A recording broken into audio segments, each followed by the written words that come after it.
ম্যাচিউরিটির কথা বলছি, আপনাদের ম্যাচিউরিটি হয়ে গেলে তারপর বিয়েতে যান। তার আগে রিজিকের সোর্সে আসেন, পড়াশোনা শেষ করে ফেলেন। সৌন্দর্য দেখবেন না তা না, সৌন্দর্য দেখবেন কারণ আপনি যে মানুষটার সাথে সারা জীবন থাকবেন সে যদি সুন্দর হয় এতে আপনার মনের মধ্যে একটা প্রফুল্লতা কাজ করবে এবং অন্য নারীর প্রতি আপনার আসক্তি কমে যাবে। রিজিকের ব্যবস্থা করার পরে গিয়ে আপনি ইনশাআল্লাহ তাআলা একটা দিনদার মেয়ে দেখে বিয়ে করেন। মনে করেন এমন একটা মেয়ে নিয়ে আসলেন যে মেয়ে কখনো কফি শপে বসে কফি খায়নি, কথার কথা বলছে, ফ্রাইড রাইস চিকেন ফ্রাই কি থাই স্যুপ কি এরা জানে না। এখন বিয়ের পরে যদি আপনি ওকে নিয়ে ওখানে যান তো সে আপনাকে রাত্রেবেলা ঝগড়াও করতে পারে, এত টাকা খরচ করা কি দরকার ছিল। তো পরিবেশ একটা ফ্যাক্ট। পড়াশোনা যা করার বিয়ের আগে করে ফেলেন, কারণ বিয়ের পরে স্টুডেন্ট লাইফে আপনি যেমন করে পড়াশোনা করছেন এভাবে পড়াশোনা করার সৌভাগ্য নাও হতে পারে। তখন ব্যস্ততা আসবে, দায়িত্ব বাড়বে, রিজিকের টেনশন থাকবে, একটা চাপ থাকবে, অলওয়েজ একটা মানসিক চাপ থাকবে। পড়াশোনার জন্য একটা সুস্থ এবং দুশ্চিন্তামুক্ত মাথা দরকার, যেটা আপনাদের এখন আছে। ইসলামের বেসিক সব পড়াশোনা, আকিদা, হাদিস, সিরাত, তারপর ইসলামের ইতিহাস, কোরআন, তাফসির, এগুলো এখনই পড়ে ফেলেন। বিয়ের পরে আপনি এত বেশি সময় হয়তো দিতে পারবেন না যতটা এখন পারবেন, এটা প্রথম কথা। দ্বিতীয় কথা হচ্ছে প্রস্তুতির জন্যে রিজিকের কোনো একটা সোর্স তালাশ করতে হবে, হোক সেটা কৃষিকাজ, হোক সেটা ব্যবসা বা সরকারি কোনো চাকরি বা বেসরকারি কোনো জব, যেটাই হোক না কেন হালাল কোনো রিজিকের সোর্স তালাশ করবেন, তারপর বিয়েতে যান। যদিও বা বিয়ে করার পরে আল্লাহ পাক রিজিক দিবেন, এটা আল্লাহর প্রতিশ্রুতি, কিন্তু রিজিকের একটা সোর্স না থেকে যদি বিয়ে করতে যান তখন আপনি আপনার গায়রতটা হারিয়ে ফেলতে পারেন। গায়রত কি জিনিস? পুরুষত্ব, ব্যক্তিত্ব। টাকার জন্য যখনই আপনি কারো কাছে মুখাপেক্ষী থাকবেন তখনই সে সুযোগ পেলেই আপনাকে দুইটা কথা শোনাই দেবে, হোক সে আপনার শ্বশুর, হোক সে আপনার বাবা, হোক সে আপনার বন্ধু বা যে কেউ। নিজে আত্মনির্ভরশীল হওয়ার চেষ্টা করেন, উদ্যোক্তা হওয়ার চেষ্টা করেন, নিজের জ্ঞানটাকে কাজে লাগান। আমি বলি আপনারা বেশি বেশি পড়াশোনা করে বিসিএস পরীক্ষা দেন, এসপি হন, বিসিএস ক্যাডার হন, বড় বড় পদে যান, সচিব হন, মন্ত্রী হন, পলিটিক্স করেন। যত বেশি সৎ মানুষরা উপরে যাবে তত বেশি দুর্নীতি কমবে, আর উপরের লেভেল থেকে যত বেশি সৎ মানুষ নেমে যাবে আর অসৎরা সেখানকার জায়গা দখল করবে, দুর্নীতি কমবে না, বাড়তেই থাকবে। বাংলাদেশের জনগণ তাদের নিজস্ব যে অর্থ সম্পদ আছে আল্লাহর প্রদত্ত, এগুলো দিয়ে চলতে সক্ষম, শতভাগ সক্ষম ইনশাআল্লাহ। সামনে এই যে বন্যাগুলো হয়ে গেছে, এই বন্যার সময় কি বাইরের দেশ থেকে আমেরিকা, রাশিয়ার আমাদেরকে ত্রাণ পাঠিয়েছিল? কাদের টাকা থেকে ত্রাণ এসেছে? আমাদের টাকা থেকে ত্রাণ এসেছে। আমাদের সমস্যা আমরা মেটাতে পারি নাই। প্রত্যেক বছর যাকাত চালু করে দেন, দেখবেন যে এই যে গ্যাসের সমস্যা, বিদ্যুতের সমস্যা, এই যে লোডশেডিং হচ্ছে, এবং উচ্চ পর্যায় থেকে এখন বলাই হচ্ছে যে আমরা ভর্তুকি দিয়ে চালাচ্ছি। দিতে হবে না ইনশাআল্লাহ যদি আপনি যাকাতের একটা সুন্নাহ চালু করতে পারেন। প্রত্যেক বছর নিসাব পরিমাণ সম্পদ যাদের হয়েছে সেই মুসলিমরা যাকাত দিবে, এবং যাকাতে 8টা খাত আছে, এই খাতগুলোতে এটা ডিস্ট্রিবিউট করা যায়। তো আরেকটা দুটো কাজ করলেই সম্ভব, দুটো কাজ করলে সব পসিবল ইনশাআল্লাহ। একটা হচ্ছে যাকাত চালু করে দেয়া। আমার ক্ষুদ্র জ্ঞান আমি বলছি, এর চেয়ে বড় বড় যারা জ্ঞানী আছেন তারা আরও ভালো বুঝবেন। যাকাত যদি চালু করতে পারি আমরা, নিজেদের অর্থ দিয়ে আমরা চলতে পারবো ইনশাআল্লাহ তাআলা। অর্থটা ঘুরতে থাকবে, ধনী থেকে গরিব, গরিব থেকে আবার ধনী, ঘুরতে থাকবে। আরেকটা হচ্ছে দুর্নীতি কমাতে হবে। এই দুটো যদি ঠিক করা যায় ইনশাআল্লাহ দেখবেন যে আমাদের অর্থনৈতিক যে সমস্যাগুলো আছে ওগুলো থাকবে না ইনশাআল্লাহ। তো যেটা বলছিলাম, আপনারা বেশি বেশি উপরের লেভেলে যাওয়ার চেষ্টা করেন, বেশি করে পড়াশোনা করেন, ভালো রেজাল্ট করেন। দিনের বুঝ আসার পরে অনেককে দেখি একদম বইপত্র ছেড়ে দিয়ে একদম এখানে চলে আসলেন। এটা করতে যাচ্ছেন কি জন্য? আপনি সবাই কি আলেম হতে পারবে?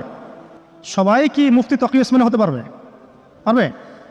এক শ্রেণীর মানুষ আলেম হবে, এক শ্রেণীর মানুষ সেনাবাহিনীতে থাকবে, এক শ্রেণীর মানুষ ওই নিরাপত্তা বাহিনীতে কাজ করবে, এক শ্রেণীর মানুষ দেখবেন দেশের সীমান্ত রক্ষা করছে, এক শ্রেণীর মানুষ পলিটিক্স করবে। শ্রেণী আছে, সবাইকে তো এক জায়গায় আসতে হবে না।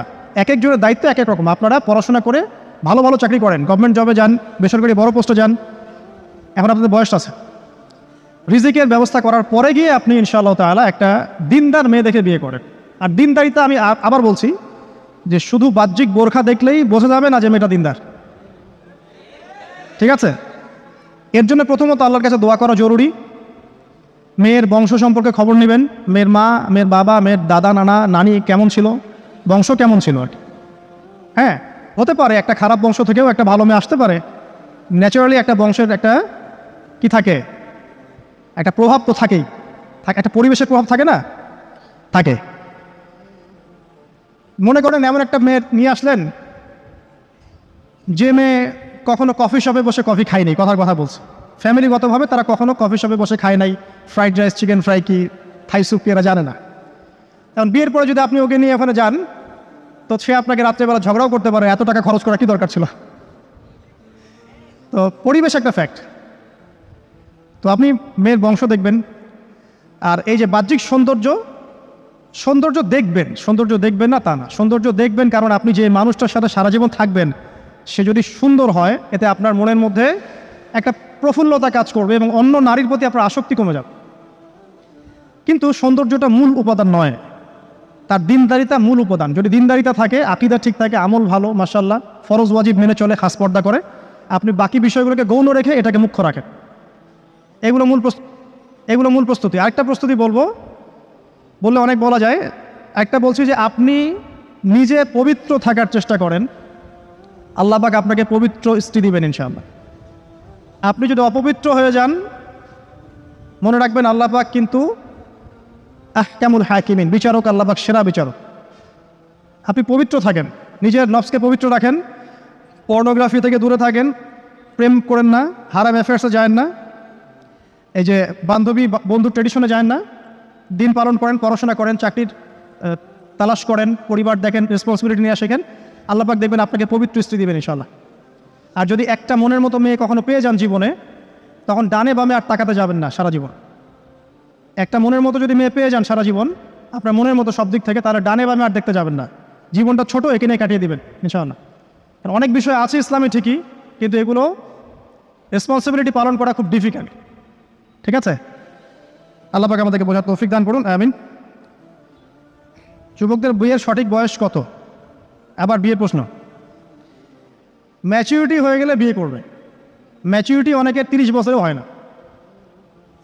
হ্যাঁ, এখনকার যুগের পোলাপাইন 25 বছরেও হয় না। 25 বছরের যুবক দেখেন টিকটক নিয়ে ঘুরে বেড়াচ্ছে, ওর কোনো ম্যাচিউরিটি আছে? জগৎ, দেশ, বিশ্ব, রাজনীতি, অর্থনীতি, কোনো ম্যাচিউরিটি আছে? পরিবার, কিছুই না। ওর কাছে জীবনটা একটা মজা, ফান। অথচ ওর মতো বয়সে তারেক বিন জিয়াদ, মোহাম্মদ বিন কাসিম, তারা বড় বড় জায়গা জয় করেছিল। হ্যাঁ, আমাদের এখন যে পলিটিশিয়ানরা আছেন তাদের অনেকেই 25 বছর বয়সে অনেক বড় বড় জায়গায় গিয়েছে। তাদের হিস্ট্রি পড়ে দেখেন, জীবনী পড়ে দেখেন। এখনকার জেনারেশন 25 বছর বয়সে কী করে দেখেন? গার্লফ্রেন্ড, টিকটক, ইউটিউব, ফেসবুকিং, এই যে হয়তো কিছু গেমস, স্পোর্টস, হ্যাঁ, অথবা এই যে মিউজিক্যাল ইনস্ট্রুমেন্ট, এগুলোই তো। আপনি দেখান রিয়েল, আমরা যেটা কথা বলি যুবকরা আগামীর ভবিষ্যৎ, আসলে দেখেন না কি ভবিষ্যৎ আমরা জন্ম দিচ্ছি, দেখেন একটু কোন প্রজন্ম জন্ম দিচ্ছে। আমাদের যে বাপদাদারা যাদের হাতে দেশটা স্বাধীন হয়েছে, এই প্রজন্মটা কি সেই প্রজন্ম এই যে এখন যেটা আছে? এরা পারবে এটা করতে?